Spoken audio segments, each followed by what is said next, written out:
मैं देवेंद्र पटेल पिछले कई वर्षों से शिक्षण कार्य में संलग्न हूँ। अनेक परेशानियों के चलते कई बार विद्यार्थी अध्यापकों के समक्ष शिक्षा लेने के लिए उपस्थित नहीं हो पाते हैं। इस समस्या के दृष्टिगत मैंने YouTube पर एक नया प्लेटफार्म DPM क्लासेस के नाम से बनाया है, जिसमें विद्यार्थियों को क्लास के पैरेलल सारी सुविधाएं जैसे लेक्चर, नोट्स, एक्सरसाइज सॉल्विंग सब कुछ टोटल फ्री उपलब्ध कराया जा रहा है। इसका लाभ उठाएं। धन्यवाद। स्टूडेंट्स, आज हम class 12 chapter 5 continuity and differentiability का तीसरा वीडियो लेके आए हैं। और एक चीज़ छूट गई थी पहले वीडियो में, उसको मैं आज देने वाला हूँ, यानी कि लिमिट्स का जो मैंने बेसिक नॉलेज आपको दिया था, क्लास 11th का पूरा रिकैप मैंने दिया था। उसमें वो वीडियो चूँकि बहुत लंबा हो रहा था, तो मैंने उसमें जो है कि कुछ फार्मूले नहीं दे पाया था मैं। आज मैं कुछ बेसिक फार्मूले भी आपको दे देता हूँ, जिनका कि इसमें यूज किया जाता है अक्सर। तो यहाँ पे देख लीजिए, इनको इस प्रकार से हैं। Limit theta tends 0 sine theta by theta equals to इसका मान 1 होता है। इसको मैंने डराइव भी किया था। ये आपका पहला फार्मूला हो गया। इस प्रकार से limit theta tends 0 tan theta by theta equals to 1। इसी में आप ये भी लिख सकते हैं, limit theta tends 0 theta by sine theta. इसकी भी वैल्यू आप जानते हैं, न्यूमरेटर और डिनोमिनेटर आपस में बदल जाते हैं, तो वैल्यू में कोई अंतर तो होगा नहीं, जो कि 1 है। इसका भी मान इसी प्रकार से आप लिख सकते हैं, limit theta tends 0 theta by tan theta. इसकी भी वैल्यू 1 होती है। जैसे अगर विद्यार्थियों से कहा जाए limit x tends a x to power m minus a to power m upon x minus a, इसका जो फाइनल रिजल्ट आता है वो होता है m a to power m minus 1। इस प्रकार से m a to power m minus 1। एक और फार्मूला यहाँ पे आ रहा है, limit x tends a x to power m minus a to power m upon x to power n minus a to power n equals to होता है m by n a to power m minus n। इस प्रकार से आगे बढ़ूँगा। एक और formula, limit x tends 0 e to power x minus 1 upon x, इसकी वैल्यू हो जाती है 1। e to power x minus 1 upon x equals to 1 हो जाता है। कोई ऐसी समस्या नहीं है। और अभी 2-3 बेसिक फार्मूले आपको मिलने वाले हैं। फ़िलहाल इनका ज़्यादा यूज नहीं है, लेकिन बता देता हूँ यहाँ पर स्टूडेंट्स को, जिससे कि विद्यार्थी पूर्ण रूप से इनको एक बार फिर से फैमिलियर हो जाए इनसे। और आगे ये आता है, limit x tends 0 1 plus x whole power 1 by x equals to e। अगला फार्मूला इसी का एक हिस्सा आता है, limit x tends 0 1 plus 1 by x whole power lambda by x equals to e to power lambda. Limit x tends infinite होता है, limit x tends infinite 1 plus 1 by x whole power x equals to e। Limit x tends infinite 1 plus, यहाँ पे 1 की जगह पे lambda हो जाता है, 1 plus lambda by x whole power x equals to e to power lambda. इस प्रकार से ये सारे फार्मूले आते हैं। तो यहाँ पे ये फार्मूले आपको डिराइव किए जा सकते हैं, कोई ऐसी समस्या नहीं है। लॉगरिथमिक सब्स्टिट्यूशन यहाँ पे देते हैं हम लोग, कोई ऐसी दिक्कत नहीं है। बढ़ते हैं आगे इन क्वेश्चंस पे। ये क्वेश्चन नंबर 23 आपके सामने है। F x equals to x cube plus x square minus 16x plus 20 जब x नॉट इक्वल टू 0 है यहाँ पे, और k है यदि x इक्वल टू 0 है। कहा गया है कि k के किस मान के लिए ये फंक्शन कॉन्टिन्यूअस होगा। पूर्ण रूप से सवाल को समझना है, कोई जल्दबाजी नहीं करनी है। k के किस मान के लिए ये पूरा दिया गया जो सिस्टम है फंक्शन का वो कॉन्टिन्यूअस हो जाएगा।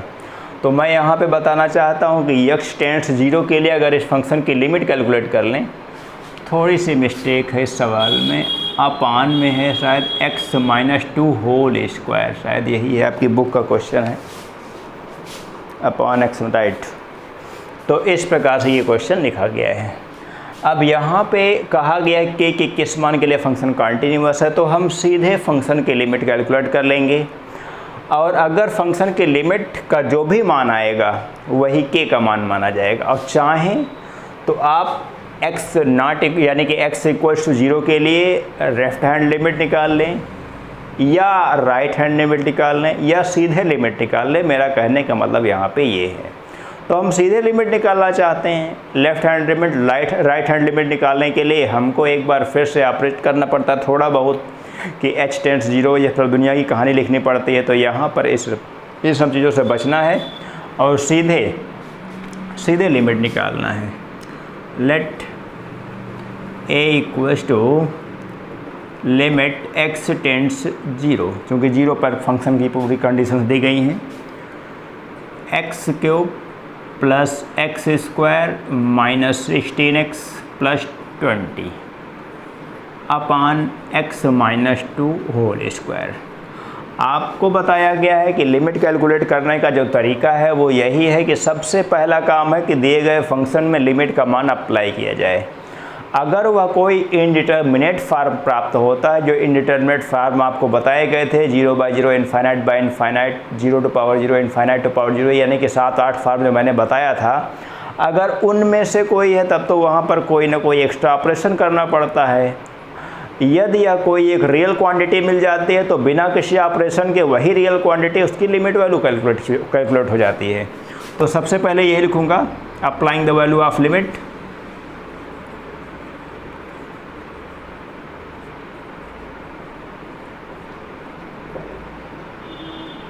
Applying the value of limit implies that a equals to, यहाँ पे आप देख रहे हैं 0 0 0, केवल 20 बचा नोमिनेटर में यानी कि अंश में, अपान यहाँ पे 0 माइनस 2 होल स्क्वायर, यानी कि ये बचा 20/4 इक्वल्स टू 5। तो k का मान यही देना पड़ेगा इक्वल्स टू k, ये मैंने लिख दिया यहाँ पे फाइनल रिजल्ट के रूप में कि आप यहाँ पे जो k का मान देने वाले हैं वो 5 देने वाले हैं, तब ये फंक्शन कॉन्टिन्यूअस फंक्शन कहा जाएगा।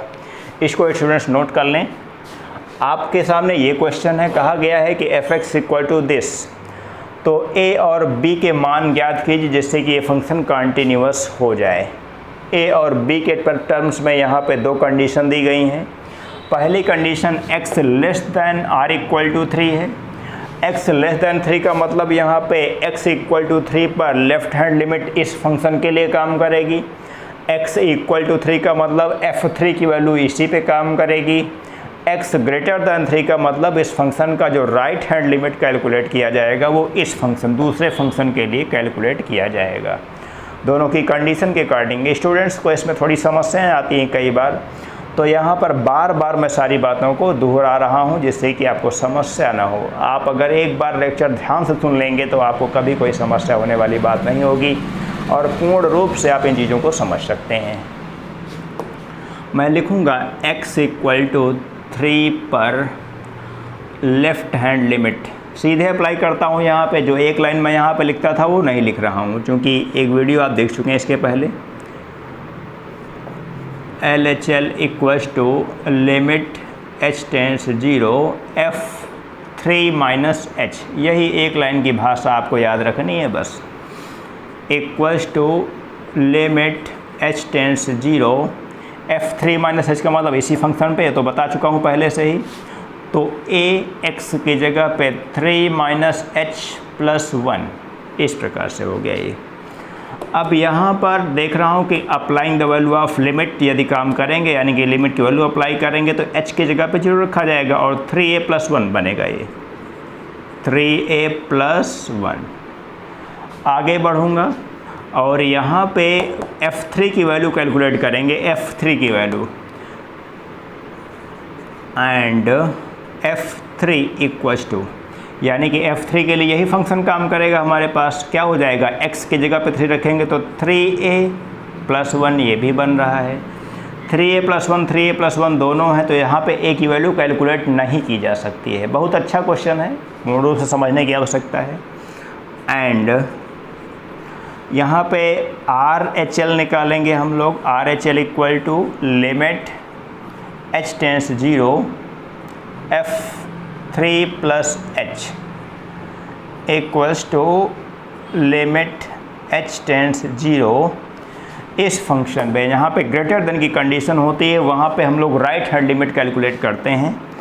b x की जगह पे आपने कहा 3 + h + 3, यहाँ पे फाइनल कैलकुलेट हो रहा है। अगर h की वैल्यू अब 0 अप्लाई करेंगे तो हो जाएगा 3b + 3। अगर 3b + 3 को यहाँ पे इसके बराबर या इसके बराबर रखें तो मेरा विचार है कि यहाँ से a और b की कोई कंडीशन ऐसी नहीं बनने वाली है जहाँ से कि आप a और b की वैल्यू कैलकुलेट कर सकें।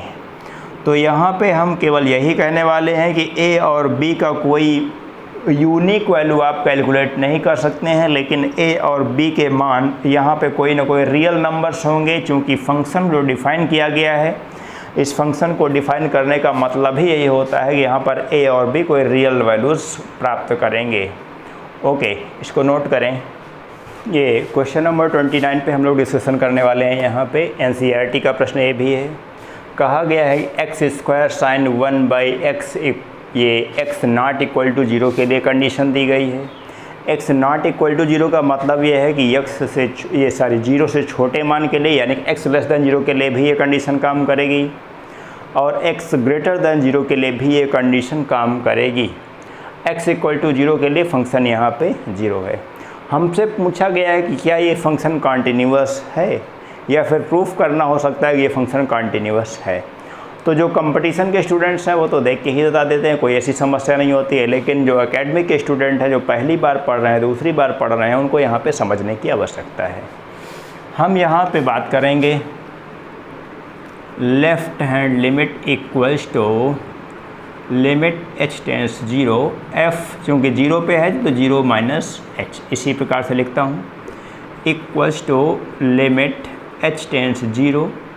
इस फंक्शन में जहाँ पे x है वहाँ पे -h लिखने वाले हैं, तो -h whole square sine -1/h, इस प्रकार से हो गया ये।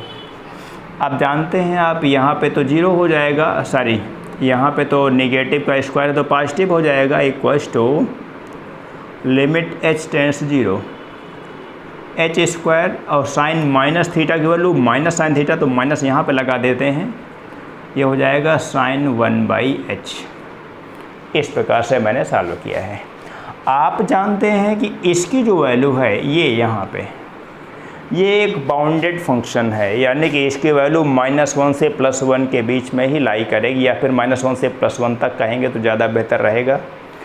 लेकिन 0 h की जगह पे 0 रखने से ये वैल्यू सब क्या हो जाएगी, मल्टीप्लिकेशन में अगर 0 हो जाएगा तो जो भी होगा यहाँ पे वो सब 0 हो जाएगा। तो इस तरह से कल मिला के इसका रिजल्ट जो आने वाला है वो क्या हो जाएगा, सीधे 0।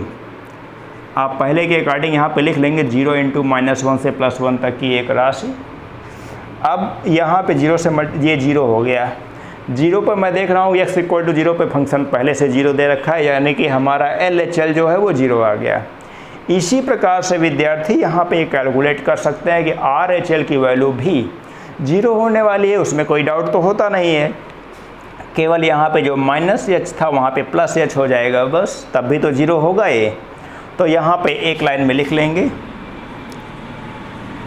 Here LHL equals to RHL equals to F0, therefore function will be continuous at x equal to 0। यही रिजल्ट हो जाएगा। फंक्शन क्या होगा यहाँ पे, कॉन्टिन्यूअस हो जाएगा, ऐसी कोई समस्या नहीं है आपको। ये फंक्शन इस प्रकार से हो गया। एक क्वेश्चन और हमारे सामने है, यहाँ पे कहा गया है क्वेश्चन नंबर 34, ये भी NCERT का प्रश्न है, आपकी बुक का क्वेश्चन है। कहा गया है कि ये फंक्शन दी गई कंडीशन के अनुसार कंटिन्यूअस है, x नॉट इक्वल टू 0, यहाँ पे π/2 होना चाहिए, शायद नोट करने में गलती हो सकती है। x नॉट इक्वल टू π/2 पे ये कंडीशन दी गई है, x इक्वल टू π/2 पे ये कंडीशन दी गई है। अब मैं यहाँ पे देख रहा हूँ कि कहने का मतलब फंक्शन को इस प्रकार से डिफाइन करने का मतलब ये होता है कि फंक्शन की कंटिन्यूटी जो चेक करनी है वो π/2 पर चेक करनी है। अब π/2 पर चेक करने के लिए यहाँ पे left hand limit, right hand limit दोनों कैलकुलेट करने होंगे, और यहाँ पर फंक्शन की वैल्यू तो 3 पहले से दी गई है, तो हम सबसे पहले कैलकुलेट करेंगे यहाँ at x equals to π/2। LHL ही कैलकुलेट कर सकते हैं। LHL equals to limit h tends 0 f π/2 minus h। ये एक लाइन का मेरा फार्मूला है, कोई ऐसी समस्या नहीं होती, ये हर विद्यार्थी को याद हो चुका होगा। तो equals to limit h tends 0, इसी फंक्शन में जहाँ पे x है वहाँ पे π/2 माइनस h करना है। k कांस्टेंट है, cos x की जगह पे π/2 माइनस h अपान π-2 x की जगह पे π/2 माइनस h। इस प्रकार से सॉल्व करूँगा आगे, इक्वल्स टू हो जाएगा लिमिट h टेंड्स 0 के cos 90 माइनस थीटा, यहाँ पे क्या हो जाता है साइन थीटा, यानी कि साइन h हो जाएगा अपान पाई, यहाँ पे सॉल्व करेंगे pi minus pi plus 2h, यही तो बनेगा ये। इस पाई से ये पाई नेगेटिव का कैंसिल्ड आउट हो जाता है। k/2 की आवश्यकता नहीं है, जो मैंने आज सबसे पहले फार्मूला आपको बताया था उसी के अकॉर्डिंग यहाँ पे लिमिट कैलकुलेट करेंगे। k/2 यहाँ पे बाहर रहेगा, और यहाँ पे ये कांस्टेंट क्वांटिटी बाहर ले लिया, limit h tends 0 sine h upon h, इसका मान आप जानते हैं कि 1 हो जाता है, इक्वल्स टू k/2 इंटू 1। ये रिजल्ट आपने यहाँ पे LHL कैलकुलेट किया है। हमसे कहा गया था कि फंक्शन π/2 पर कंटिन्यूअस है तो k का मान कैलकुलेट करना है। अब ध्यान देने वाली बात है कि यहाँ पर मुझे राइट हैंड लिमिट कैलकुलेट करने की आवश्यकता नहीं है। जो ये लेफ़्ट हैंड लिमिट आपने कैलकुलेट किया है उसी को हम 3 के इक्वल्स रख लेंगे और वहीं से k की वैल्यू कैलकुलेट हो जाएगी। Here 3 equals to k/2 implies that k equals to 6। यही फाइनल रिजल्ट हो जाएगा, यही इस क्वेश्चन में आपको पूछा गया था। कोई ऐसी समस्या नहीं है, स्टूडेंट इसे नोट करें। आगे बढ़ता हूँ मैं। आइए क्वेश्चन की शुरुआत करते हैं। क्वेश्चन नंबर 38 यहाँ पे है gx equals to x minus greatest integer x। ये यहाँ पर इस तरीके से लिखने का मतलब आपकी बुक में बता दिया गया है कि ये ग्रेटेस्ट इंटीजर फंक्शन को यहाँ पे रिप्रेजेंट कर रहा है। हमसे कहा गया है कि सिद्ध कीजिए किसी भी पूर्णांक बिंदु के लिए, यानी किसी भी इंटीजर नंबर के लिए ये फंक्शन डिसकंटिन्यूअस फंक्शन है। तो पूर्ण रूप से समझने वाले हैं। ऐसे क्वेश्चंस को स्टूडेंट समझने में थोड़ा सा परेशानी महसूस करते हैं, तो मैं परेशानी को यहाँ पे बिल्कुल समाप्त करना चाहता हूँ। 100% परेशानी आज समाप्त होने वाली है, बिल्कुल परेशान होने की ज़रूरत नहीं है, सीधे सीधे समझते हैं जाइए बस। यहाँ पे हम सबसे पहले कोई भी पूर्णांक मैं k ले लेता हूँ, t ले सकता हूँ, कोई भी प्रॉब्लम नहीं। यहाँ पे x इक्वल टू k पर लेफ़्ट हैंड लिमिट सीधे निकालेंगे हम लोग। हमसे चूँकि कोई पूर्णांक विशेष रूप से 2, 5, -3, 4 ऐसे कुछ नहीं कहा गया है, हमसे केवल कहा गया कि पूर्णांक के लिए प्रूफ कीजिए। तो पूर्णांक मैं यहाँ पर इस प्रकार से कोई भी पूर्णांक ले सकता हूँ। k मैंने एक ले लिया है, आर्बिट्री पूर्णांक ले लिया, आर्बिट्री इंटीजर नंबर ले लिया है यहाँ पे। अब LHL इक्वल्स टू हो जाएगा limit h tends 0 f k minus h, यही तो होता है। लेफ़्ट हैंड लिमिट के लिए k पर निकाला तो k माइनस h कर दिया हमने, equals to limit h tends 0, x की जगह पे रख दूंगा यहाँ पे k minus h minus x की जगह पे फिर से k माइनस h। ये ग्रेटेस्ट इंटीजर वैल्यू है। ऐसे।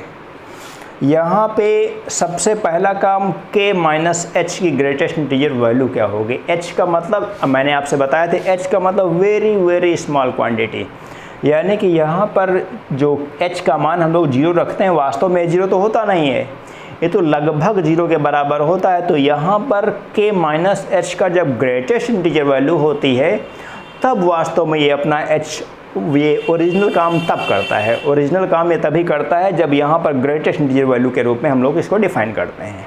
आप समझना चाहें यहाँ पे limit h tends 0, k minus H यहाँ पे पहले से बना है, माइनस यहाँ पर k माइनस एच का ग्रेटेस्ट इंटीजर मान, चूँकि ग्रेटेस्ट इंटीजर फंक्शन आपको बताया जा चुका है, तो k एक पूर्णांक था, पूर्णांक से थोड़ी सी राशि कम की गई, तो इसका मतलब उसका ग्रेटेस्ट इंटीजर मान k माइनस 1 हो जाएगा। जैसे अगर हम कहें यहाँ पे ये 2.32, इसका ग्रेटेस्ट इंटीजर वैल्यू क्या हो जाएगा, तो आप जानते हैं कि ये 2 से यानी कि 3 से छोटा पूर्णांक है, 3 से छोटा पूर्णांक तो इसका मान 2 हो जाता है।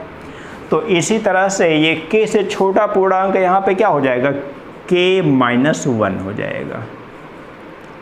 इसको आपको समझना है।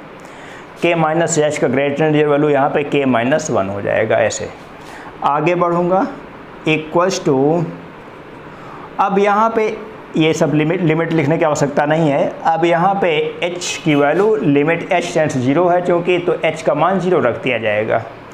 Applying the value of limit, सीधे आप लिख देंगे यहाँ पे k माइनस 0 माइनस k, ये प्लस 1 हो जाएगा, आप देख रहे हैं, इक्वल्स टू, यहाँ पे फाइनल रिजल्ट 1 मिल रहा है।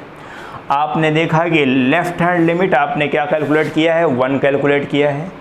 अब हम राइट हैंड लिमिट कैलकुलेट करेंगे, यहाँ पर x इक्वल टू k पर राइट हैंड लिमिट कैलकुलेट करने वाले हैं, ध्यान दीजिएगा।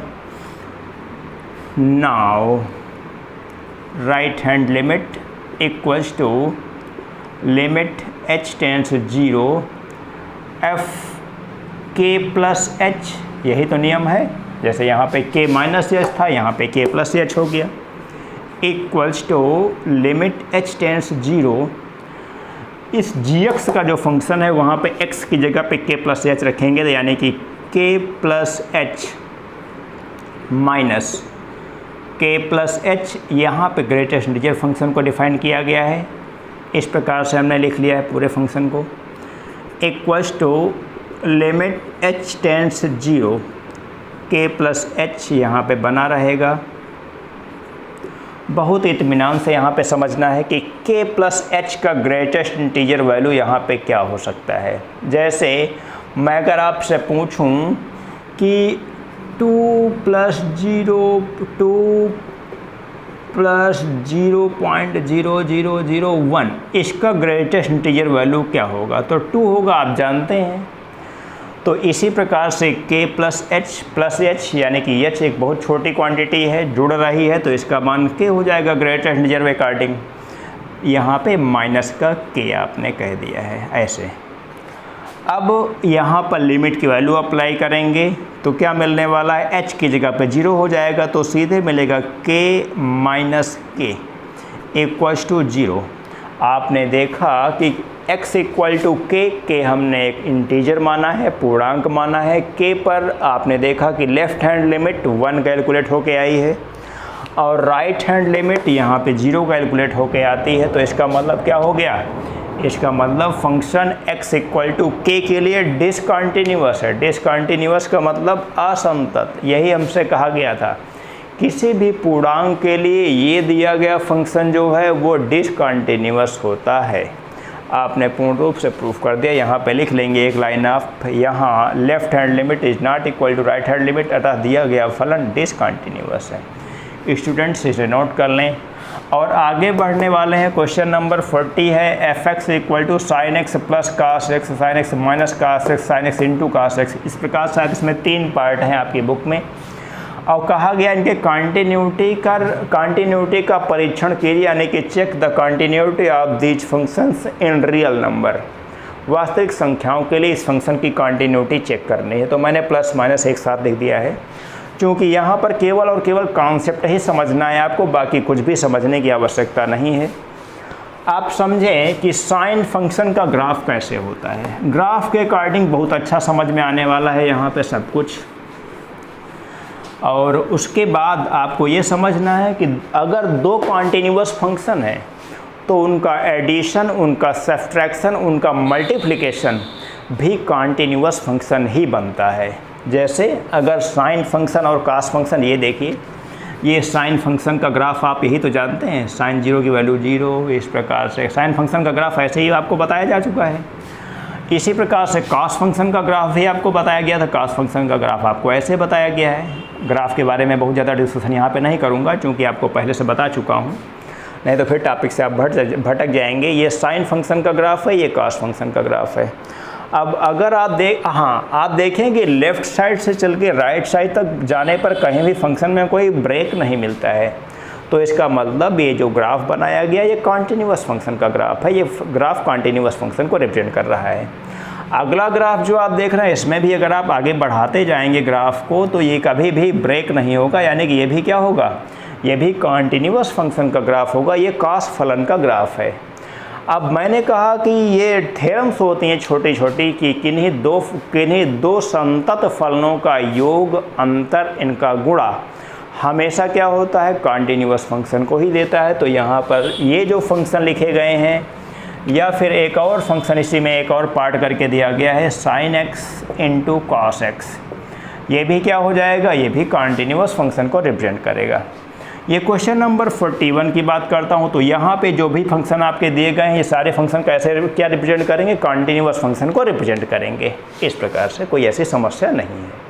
लिखना क्या है स्टूडेंट को, जो मैंने बताया है वही आपको लिखना भी है कि किन्हीं दो संतत फलनों का योग, अंतर व गुणा सदैव एक संतत फलन को निरूपित करता है, अतः दिया गया फलन संतत फलन है। बस हो गया। यहाँ पे आता हूँ सबसे पहले क्वेश्चन नंबर 41 का फर्स्ट पार्ट है। ये कोसाइन फंक्शन की कॉन्टिन्यूटी के बारे में डिस्कशन करना है, यानी कि ये फंक्शन कहाँ पे कॉन्टिन्यूअस है, कहाँ पे डिसकॉन्टिन्यूअस है।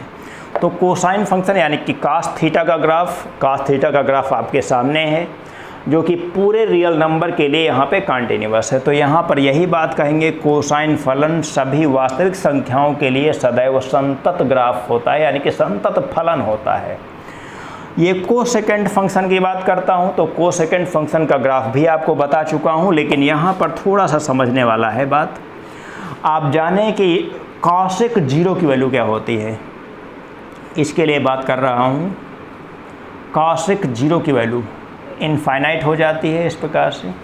इसी प्रकार से आप जानते हैं कि पाई की वैल्यू भी इनफाइनाइट होती है, कॉसेक पाई की वैल्यू, कॉसेक 2 पाई की वैल्यू भी इनफाइनाइट होती है, यानी कि 0 पाई, 2 पाई, 3 पाई, इस प्रकार से। तो यानी कि ये फंक्शन जो कॉसेक फलन होता है वो x = n पाई के लिए डिसकॉन्टिन्यूअस यानी कि असंतत होता है।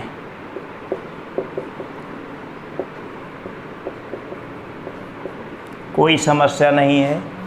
कॉसेक जहाँ पे इनफाइनाइट दे रहा है वहाँ पे फंक्शन डिसकॉन्टिन्यूअस हो जाता है। ग्राफ के अकॉर्डिंग आपको समझाया जा चुका है। इसी प्रकार से सेकेंड फंक्शन की बात करता हूँ।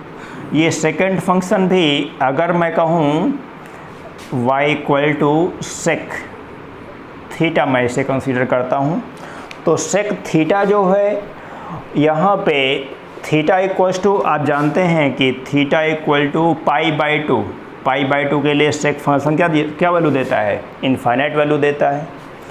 इसी प्रकार से 3π/2 पे भी ये इनफाइनाइट होता है और 5π/2 पे भी इनफाइनाइट होता है अप टू 1।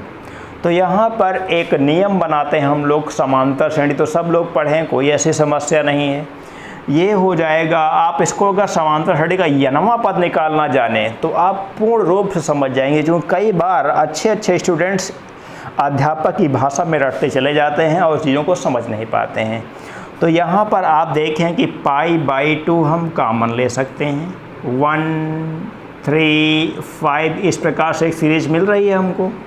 अब 1, 3, 5 का n वां पद Tn = a + n - 1 × d से अगर कैलकुलेट करें तो π/2 यहाँ पे हो जाएगा 2n-1। आप देखें यानी इक्वल टू अगर 0 रखें, सॉरी 1 रखेंगे तो 1 देगा, 2 रखेंगे तो 3 देगा, 3 रखेंगे तो 5 देगा, इस प्रकार से।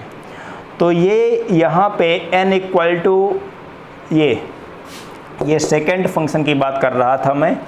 अब यहाँ पे n बिलोंग्स इंटीजर के लिए यह सेकेंड फंक्शन जो है वो डिसकंटिन्यूअस होगा। इसके अलावा जो भी रियल नंबर होंगे उनके लिए कंटिन्यूअस हो जाएगा। आपको बराबर बता रहा हूँ। कोटेंजेंट फंक्शन की बात करते हैं। यहाँ पर π/2 और ये π/2 तो यहाँ पे हटा देंगे हम लोग। 2n-1 के लिए ये फंक्शन क्या होगा, डिसकंटिन्यूअस होगा। इसका फाइनल रिजल्ट ये आपको निकाल के दे रहा हूँ, ठीक है ना, क्योंकि π/2 के मल्टीप्लिकेशन से कोई मतलब नहीं है। आगे कोटेंजेंट फंक्शन की बात करता हूँ तो कोटेंजेंट फंक्शन में भी यही कहा गया है। कोटेंजेंट फंक्शन आप जानते हैं कि काट 0 का मान क्या होता है, इनफाइनाइट होता है, और इसी प्रकार से काट पाई का मान भी यानी कि 0, पाई, 2 पाई, 3 पाई सब के लिए कोटेंजेंट फंक्शन क्या देता है, इनफाइनाइट वैल्यू देता है। तो यहाँ पर यही नियम काम करेगा, x इक्वल टू n के लिए असंतत हो जाएगा ये, या फिर n पाई के लिए असंतत हो जाए। कोई ऐसी समस्या नहीं है, सब फटाफट सॉल्व कर सकते हैं। तो इस प्रकार से क्वेश्चन नंबर 41 और क्वेश्चन नंबर 40 पे मैंने डिस्कशन कर लिया है। अब स्टूडेंट्स इनको ध्यान से सुनेंगे, बार बार सुनेंगे, पूर्ण रूप से क्लियर हो जाएंगी बातें। इनको नोट करें। एक आध क्वेश्चन और बचता है, उसको बता के इस वीडियो को समाप्त करेंगे और कंटिन्यूटी का टॉपिक ये समाप्त हो जाएगा। उसके बाद डिफ्रेंशिएबिलिटी की बात करते हैं, इसको नोट करें। आगे बात करने वाले हैं हम। ये क्वेश्चन नंबर 46 हमारे सामने f(x) is equal to mod of x plus mod of x minus 1। कहा गया है ये फंक्शन कॉन्टीन्यूअस है कि डिसकंटिन्यूअस है। पूरे रियल नंबर के लिए ये फंक्शन कॉन्टीन्यूअस है कि डिसकंटिन्यूअस है, इसकी मुझे जानकारी करनी है।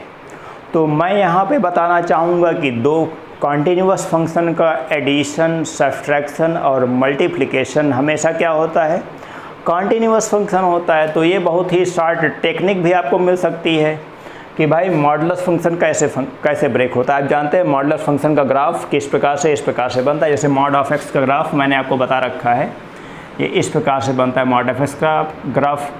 और मॉड ऑफ x माइनस 1 का भी ग्राफ अगर अलग से बनाए तो वो भी एक कॉन्टीन्यूअस फंक्शन ही बनता है। मॉड ऑफ x माइनस 1 का ग्राफ इस प्रकार से बनता है, आप जानते हैं। ये 1 और ये यहाँ पे 1 0 से ब्रेक होता है, ये क्या नाम है, अपने क्राइटेरिया को चेंज करता है। तो इस प्रकार से ये हो गया मॉड ऑफ x माइनस 1 का ग्राफ, ये हो गया मॉड ऑफ x का ग्राफ। दोनों ग्राफ आप देखें कि एक सिरे से दूसरे सिरे तक जाने पर कहीं भी ब्रेक नहीं मिलता है, तो इसका मतलब मॉड ऑफ x कैसा फंक्शन देता है, कॉन्टीन्यूअस फंक्शन देता है।